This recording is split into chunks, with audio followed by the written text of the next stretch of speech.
പൊതുസമൂഹത്തിൽ നിന്ന് വർഷങ്ങളായി മാറി നിൽക്കുകയാണ് നടി കനക. അമ്മ നടി ദേവികയുടെ മരണശേഷമാണ് കനക എല്ലാത്തിൽ നിന്ന് അകന്നത്. ദേവികയെ അടുത്തറിയാവുന്ന ആളായിരുന്നു നടി കുട്ടി പത്മിനി. ഈ പരിചയം വെച്ച് ഈയടുത്ത് കനക കുട്ടി പത്മിനിയെ നേരിൽ കണ്ട് സംസാരിച്ചിരുന്നു. കനക തൻ്റെ വീടിനുള്ളിലേക്ക് ഒതുങ്ങിയതിനെക്കുറിച്ച് നടി കുട്ടി പത്മിനി പറഞ്ഞ വാക്കുകളാണ് ശ്രദ്ധ നേടുന്നത്. എന്തിനാണ് നീ ഒറ്റയ്ക്ക് താമസിക്കുന്നത്? നിനക്കെന്തെങ്കിലും സഹായം വേണമെങ്കിൽ പറ, ഞാൻ തീർച്ചയായും സഹായിക്കാം. ഈ വീട് വിട്ട് നല്ലൊരു പെൻഹൗസ് വാങ്ങിക്കൂടെ എന്ന് ഞാൻ ചോദിച്ചു. ഞങ്ങളൊക്കെ താമസിക്കുന്ന ഫ്ലാറ്റിലേക്ക് പെട്ടെന്ന് ഒരാൾക്ക് കയറി വരാൻ പറ്റില്ല. താഴെ വാച്ച്മാൻ ഉണ്ടാകും. ഇങ്ങനെ ഒരാൾ വന്നിട്ടുണ്ട്, ഉള്ളിലേക്ക് വിടണോ എന്ന് വാച്ച്മാൻ നമ്മളെ ഫോൺ ചെയ്ത് ചോദിക്കും. അങ്ങനെ ഒരു നല്ല ഇടം ഞാൻ നിനക്ക് വേണ്ടി ഏർപ്പാടാക്കി തരാം.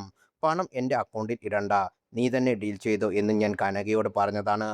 കനകയുടെ വീട് രണ്ടടി മണ്ണിലേക്ക് താഴ്ന്നു പോയിക്കൊണ്ടിരിക്കുകയാണ്. എന്തിന് ഇങ്ങനെയെടുത്ത് താമസിക്കുന്നതെന്ന് ഞാൻ ചോദിച്ചു. ഇല്ല ആൻറ്റി, എന്നെ പലരും പറ്റിച്ചു. സർക്കാരിൽ നിന്ന് കുറച്ച് പണം ലഭിക്കാനുണ്ട്. എൻ്റെ സ്ഥലം ഏറ്റെടുത്തിട്ട് പണം ലഭിക്കില്ലെന്ന് കനക പറഞ്ഞു. ഞാൻ നിന്നെയും കൊണ്ടുപോയി മുഖ്യമന്ത്രിയെ പോയി സംസാരിക്കാം. അവർക്കെല്ലാവർക്കും സഹായം ചെയ്യുന്ന ആളാണ് ഞാൻ. തീർച്ചയായും വരാം എന്ന് കനക പറഞ്ഞു. പിന്നീട് എനിക്കായി വാട്സപ്പ് ഓൺ ചെയ്തു. 2-3 ദിവസം ഹായ് അക്ക എന്നൊക്കെ പറഞ്ഞ് മെസ്സേജ് അയക്കുമായിരുന്നു. പിന്നീട് വീണ്ടും ഉൾവലിഞ്ഞു. കനകയെ കാണണമെങ്കിൽ വീടിന് മുന്നിൽ കാത്തു നിൽക്കണം. ഗേറ്റ് 7-8 പൂട്ടുണ്ട്. ഗേറ്റ് ചാടി കടന്നാൽ അത് കുറ്റകരമാണ്. ഉള്ളിൽ കടന്നാൽ കതക് തട്ടി ആരെ വിളിക്കും? ഫോൺ സ്വിച്ച് ഓഫ് ആയിരിക്കും. ആവശ്യമെങ്കിൽ ഫോൺ ഓണാക്കി സ്വിഗ്ഗിയിൽ ഓർഡർ ചെയ്യും. എവിടെയെങ്കിലും പോകാനുണ്ടെങ്കിൽ ഓട്ടോയിലോ ഊബറിലോ പോകും.